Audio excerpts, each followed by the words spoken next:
Doctor صاحب local government کے election اب سندھ کے اربن سینٹرز میں آ رہے ہیں، دوسرا مرحلہ آ رہا ہے، کیسی تیاری ہے آپ لوگوں کی؟ کیونکہ پچھلی بار میئر شپ آپ کے پاس تھی، ریٹین کر پائیں گے؟ پہلی بات تو یہ کہ اگر الیکشن ہوں گے تو ہم ضرور جیتیں گے. ابھی جو پہلا فیز ہوا تو الیکشن ہوئی نہیں ہے. ان جگہوں پر ایک تو سب سے پہلے ہم شور مچاتے رہے الیکشن کمیشن کے پاس کہ یہ کس طرح کی حلقہ بندی ہے، اس کو الیکشن کہہ ہی نہیں سکتے آپ. پھر الیکشن ڈے میں جو کچھ ہوا ہے، تمام عملے سے لے کر اور پولیس والے تمام ہی لوگ الیکشن کا حصہ تھے. انہوں نے دوسری جماعتوں کو تو گھسنے بھی نہیں دیا ہے وہاں پر. بیلٹ باکس جہاں پر ہمارے حلقے تھے وہاں سے بیلٹ باکس اٹھا کے لے گئے. ان جگہوں کے نقشے بدل دیے ان شہروں کے. آدھے شہر کو ڈیوائیڈ کر کے دیہاتوں سے ملا دیا ہے، اور اس کو تو چیلنج کیا جانا ہے. اور وہ بہت بڑا افسوسناک واقعہ ہوا ہے، جمہوریت کے اوپر بہت بڑا دھبا لگا ہے.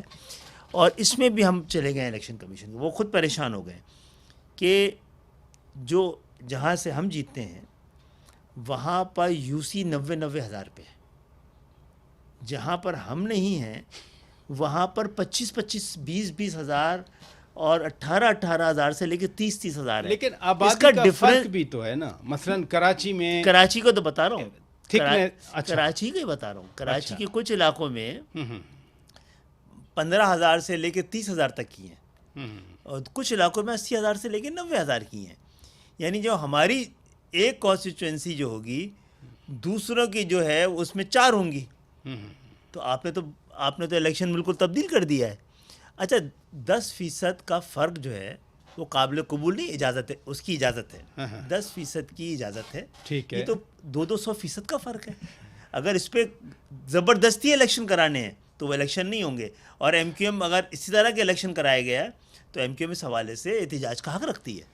آپ نے پہلے بھی وزیر اعظم صاحب کے ساتھ جو ملاقات ہوئی، ہمیں یہی اطلاعات ملی کہ آپ نے اپنے بھرپور تحفظات کا اظہار کیا ہے. میرا خیال ہے انصاف پریویل کرے گا. ایسی اندھا دھن جمہوریت سے پرہیز کیا جائے گا.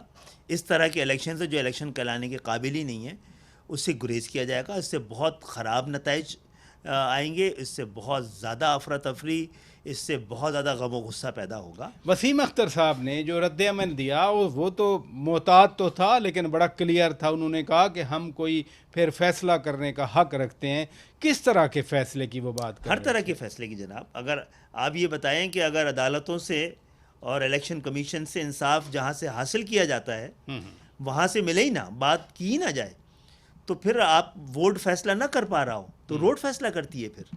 اور پھر ایوانوں میں بیٹھنے کا، ہمارا جو دوسرے ایوان ہیں ان پہ بیٹھنے کا بھی حکومت نہیں چھوڑیں گے جناب، ایوان چھوڑ دیں گے. پھر ہم، آپ بتا دیجئے ہمیں کہ آپ حق نمائندگی آپ ہم سے کیا لیتے ہیں؟ کراچی میں ٹیکس لیتے ہیں؟ جی نہیں، آپ ہم سے جزیہ لیتے ہیں. تو اب ہمارا حق نمائندگی بھی ختم کر دیں، نہ ہمیں ایوانوں میں آنے دیں. ہمیں سیکنڈ اور دوسرے اور تیسرے درجے کا شہری تو بنایا ہوا ہے، اس کو ڈکلیئر بھی کر دیں آئینی طور پہ.